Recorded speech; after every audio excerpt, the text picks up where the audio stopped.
Jadi taat pada suami adalah hal yang sangat mendasar. Kecuali kalau disuruh maksiat, suruh buka aurat, dilarang sholat, disuruh minum khamr misalnya, atau disuruh duduk temanin teman-temannya dia laki-laki segala macam, ini nggak boleh taati. Ini yang pertama. Yang kedua, sama tadi dengan laki-laki, memenuhi biologis. Ibu-ibu jangan samakan antara kebutuhan ibu biologis dengan bapak-bapak. Lain sekali. Ibu-ibu kalau tidak dirangsang, tidak ada masalah. Bapak-bapak tidak dirangsang pun bermasalah. Terbalik ya. Ibu-ibu tuh kalau tidak dirangsang, nggak ada masalah buat dia. Ibu-ibu kalau tidak ada, suami tidak datang, tidak godain, tidak ada syahwat, biasa saja. Bapak-bapak enggak, tidak ada masalah, tidak ada godaan pun bermasalah. Karena, ya ini secara medis ya, sperma itu komposisinya, kalau dilihat, kalau saya bedah sebuah buku, kalau bapak ibu ikutin di YouTube, itu ada mahkota pengantin. Sperma itu komposisinya termasuk ada api, ya. Panas tuh. Jadi kalau dia tidak tumpah, tidak ditumpahkan, larinya ke emosi. Jadi kalau ibu banyak suaminya suka marah, masalah di biologis tuh. Puasin di biologis, marahnya hilang. Kantongnya jadi terbuka. Senyum bibirnya, pasti. Coba bapak-bapak di sini ditanya deh. Kalau sudah terpenuhi biologisnya, sudah puas, mau beli ini? Ya, silakan. Mau ini? Ya. Coba tapi kalau ibu-ibu mau didekatin, tidak mau, malas ini. Udah, kiamat tuh. Mau beli ini, nggak bisa. Mahal tuh, nggak usah. Ini, mau ke rumah orang tua, nggak usah. Untuk apa ke sana buang-buang waktu segala. Dimarahin terus. Masalahnya kena biologis, betul ini. Ini masalah luar biasa. Karena bapak-bapak tahu atau tidak tahu, memang itu secara kejiwaan. Makanya biologis itu bagi laki-laki tidak bisa ditunda. Bagi perempuan bisa. Pernah ada seorang wanita di zaman Umar bin Khattab radhiyallahu anhu. Perempuan ini kebetulan suaminya pergi jihad.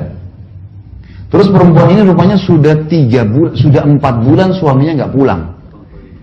Ini perempuan lantunkan syair, dia bilang, kalau bukan karena kehormatan hubunganku sama Tuhanku Allah dan kehormatan suamiku serta keimananku, gitu kan, kehormatan diriku, maka aku akan membuat ranjang ini bergoyang. Maksudnya dia akan berzina. Umar lewat depan rumahnya. Umar bilang, hai hamba Allah, apa yang kau ucapin? Perempuan itu ketakutan. Tidak wahai perempuan, tidak, tadi kau ucapin. Apa kau niat mau berzina? Dia bilang, ya Amir Mu'minin, suami saya 4 bulan belum pulang dari medan jihad. Apa yang terjadi? Umar diam, Umar pergi ke Hafsah, anaknya, istri Nabi SAW. Nabi sudah meninggal di zaman khilafahnya Umar ya. Lalu Umar bilang, hai Hafsah, berapa lama wanita bisa tahan tidak biologis? Kata Hafsah, 4 bulan. Perempuan bisa 4 bulan tidak biologis. Laki-laki 4 bulan, keriting semua kepalanya. Nggak bisa. Banyak ibu-ibu begitu. Ustadz, bagaimana saya yang suami saya ini setiap hari minta digauli, ya, bergaul. Memang begitu laki-laki. Wajar itu, gitu kan? Itu normal. Memang seperti itu kejiwaannya. Makanya Nabi SAW menggantungkan kepatuhan di sini. Sampai kata Nabi, kalau wanita sedang dicorong asap rumahnya, dipanggil sama suaminya untuk berhubungan biologis, datang. Disuruh datang. Temanin dia, layani dia. Karena kalau tidak, kacau semua ini. Terbawa emosi di rumah, terbawa emosi di kerjaan, nanti berantem di luar sana, nanti masalah, usahanya tidak jalan. Tapi coba kalau biologisnya sudah puas, aman semua tuh. Jalan semua pekerjaan, jalan mudah semuanya. Kalau ada bapak-bapak yang suka senyum itu Masya Allah sudah terpenuhi berarti. Dan ini kewajiban. Ini kewajiban. Makanya Aisyah radhiyallahu anha berkata, kami kalau ingin digauli oleh Rasulullah SAW sementara kami sedang haid. Ternyata wanita haid, itu wanita haid tidak ada syahwat pada saat haid itu. Ibu pasti tahu itu sudah dibahas dalam buku-buku fikih. Wanita kalau sedang haid, sedang nifas, ini lebih jauh lagi dari syahwat. Udah memang nggak terfikir ke situ, gitu kan? Ini darah ini membuat orang jadi tidak berpikir untuk itu. Tapi laki-laki nggak bisa. Kata Aisyah, kami kalau sedang haid dan Rasulullah SAW ingin menggauli kami, ada syahwat laki-laki. Maka beliau menyuruh kami mengikat kencang tempat keluarnya darah di kemaluan, lalu beliau menggauli kami. Nabi SAW tetap dipuaskan. Onani haram dalam Islam kalau laki-laki kerjaan sendiri. Tapi kalau istrinya yang buat tidak haram. Ya. Bentar. Sama halnya dengan apa saja yang tidak dilarang dalam Islam boleh dilakukan. Yang haram dalam Islam adalah meletakkan kemaluan suami laki-laki di dubur istrinya. Dubur nggak boleh, haram.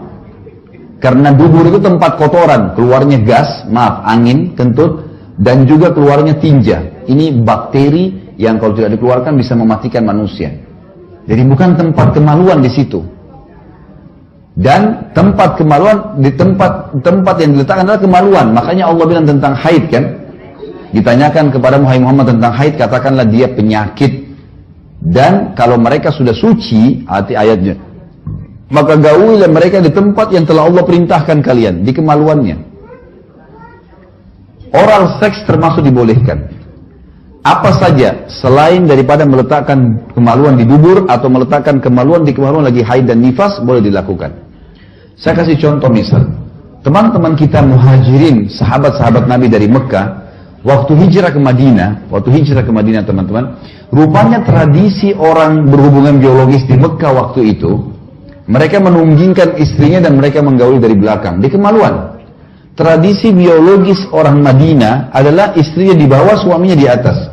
Mereka nggak kenal gaya lain. Yang terjadi, waktu sahabat-sahabat muhajirin ini hijrah ke Madinah, banyak yang tidak bawa istrinya, akhirnya nikah sama wanita Ansar di Madinah.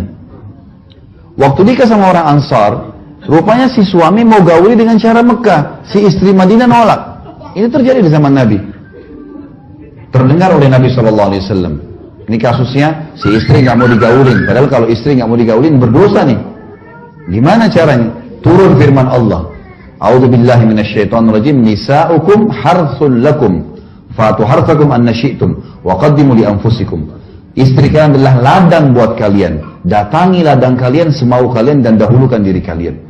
Artinya boleh digaulin dengan cara apapun selama bukan letakkan kemaluan di dubur. Yang dilarang itu saja. Karena Nabi SAW melarang. Allah melaknat laki-laki yang meletakkan kemaluan di dubur. Satu hal juga penting di sini Bapak Ibu sekalian. Jangan pernah belajar biologis dari film porno. Ini penting sekali. Karena ulama bilang, rasionalnya ya, sebagaimana manusia itu secara alami tahu makan masuk ke mulutnya, hidungnya dipakai bernafas, kupingnya dipakai mendengar, kemaluannya juga tahu di mana diletakkan. Sebagaimana dia tahu bagaimana mengeluarkan air seni atau kencingnya. Dia tahu itu sebenarnya. Masalahnya kalau orang nonton film-film porno seperti ini, pertama mendukung perzinahan, orang lagi zina, melihat auratnya orang lain, ya. Dan pola yang dipakai adalah pola non-muslim, menggauli dari dubur, jorok, kotor dan segala macam hal. Ini dilakukan. Dalam Islam semua bertolak belakang nih, nggak boleh. Kata Nabi SAW, dengarkan hadisnya, manusia yang paling buruk kedudukannya di sisi Allah hari kiamat adalah suami atau istri yang sudah saling terbuka, saling merangsang satu sama yang lain, sudah hubungan biologis, lalu keduanya atau salah satunya menceritakan ke teman-temannya. Jadi nggak boleh bapak-bapak misalnya istrinya Masya Allah puasin dia luar biasa, lalu besok ketemu teman-teman, oh istri saya tuh begini, begitu, diceritain. Atau ibu-ibu, suaminya Masya Allah puasin, tidak perlu diceritain ke teman-temannya, suami saya tuh begini, begitu, begini. Kenapa? Karena efek sosial dan kejiwaannya berbahaya. Kalau kita lagi cerita sama teman-teman kita ternyata pasangan mereka tidak begitu, yang terjadi dia akan ganggu pasangan kita. Makanya banyak rumah tangga rusak, yang ganggu temannya suaminya, yang ganggu temannya istrinya. Karena dia yang cerita, pasangan mereka tidak seperti itu. Malah kita lihat dalam Islam disuruh tutupin. Kalau film ini malah ditontonkan. Ada sampai satu ibu ngeluh sama saya di Jakarta, dia bilang, Ustadz, sampai pada tingkat penyakit ini, nonton film porno ini, sama suami saya, dari awal saya nikah sampai sekarang, kalau dia mau gauli saya, dia harus datangkan laptopnya diranjang, nonton. Baru syahwatnya bangkit. Kalau enggak, dia bilang dia enggak ada syahwat lagi sama istrinya. Ini kan penyakit kejiwaan. Bagaimana Bapak Ibu tidak cemburu lihat pasangannya di sebelah, yang suaminya lihat perempuan lain, telanjang, yang si istri juga lihat laki-laki lain. Dan pasti di film lebih hebat daripada kita. Loh iya, didatangkan orang-orang yang luar biasa kan? Nggak mungkin orang-orang jelek. Dicari orang yang bisa laku karena mereka mau jual duit. Dalam medis, dalam ilmu medis, tidak sehat biologis kalau bayangkan orang lain. Ya. Pasangan setengah mati rangsang kita, kemudian kita bayangin orang lain, ini rusak semuanya. Tapi kalau kita tidak pernah tonton itu Bapak Ibu sekalian, kalau pernah dilakukan istighfar kepada Allah, ada di rumah, rusakin semua. Mulai sekarang bangun biologis yang sehat. Pada saat biologis, buka mata, lihat pasangan, nikmatin pasangan itu, kemudian insya Allah sampai kita kelimat. Mungkin butuh proses beberapa waktu, setelah nanti semua kenangan film-film itu hilang, dalam waktu yang berjalan, nanti kita akan rasakan luar biasa kenikmatan karena kita menikmati pasangan kita. Ini yang real di sini, itu bahaya, itu cuma khayalan. Ini realnya yang harus. Tidak akan enak orang makan nasi sama tempe kalau yang dibayangin ayam. Mana nih? Belum benar. Kalau yang ada nasi sama tempe lah yang dimakan. Jangan khayalin yang lain. Itu khayalan. Mengganggu ini. Padahal ini sebenarnya di depan mata kita. Ini poin. Baik. Penuhi kebutuhan biologis ini penting. Ibu-ibu harus garis bawahi. Suami memang kebutuhannya mendesak. Sering minta itu pun adalah hal yang wajar, hak dia. Ibu tinggal layanin dan menikmatin. Itu saja. Ini pahala dan ibadah. Gitu kan? Ini dua hal yang kalau kita simpulkan sebenarnya adalah hal yang sangat mendasar haknya suami. Kalau poin pertama tadi taat, maksud dalamnya tentu tidak boleh juga keluar rumah tanpa izin. Ya. Sampai kata Nabi SAW, wanita ahli surga adalah wanita yang kalau kau lihat ke arahnya, dia selalu menyenangkanmu. Dengan dandanannya, dengan pakaiannya, dengan godaannya, semua, gitu kan? Dan kalau kau perintahkan, dia selalu patuh menjalankan. Ini kunci. Kemudian kata Nabi SAW juga, wanita di surga adalah wanita yang kalau dia berbuat salah, atau suaminya berbuat salah, dia datang kepada suaminya memegang tangannya di malam hari, dia mengatakan, saya tidak bisa tidur, kecuali kau sudah ridho dengan saya. Mungkin ibu bilang, kok kalau saya yang salah wajar, kalau dia salah bagaimana caranya? Ibu harus tahu ya, laki-laki itu karakternya, gengsinya tinggi. Jadi ternyata syariat Allah, yang Allah turunkan lebih tahu siapa laki-laki, lebih tahu siapa perempuan. Bapak-bapak di sini misal, kalau kita lagi buat salah, lalu istri kita yang datang mengatakan, kalau kau tidak ridho dengan saya, maka saya tidak bisa tidur. Saya pastikan bapak-bapak yang salah mengatakan, saya yang salah, maafin saya. Tapi kalau tidak, maka dia akan muncul gengsi dan egonya. Jadi syariat datang memandu untuk bisa mengambil hati pasangan. Memang sudah paling tepat itu. Ini poin tentang masalah hak dan kewajiban.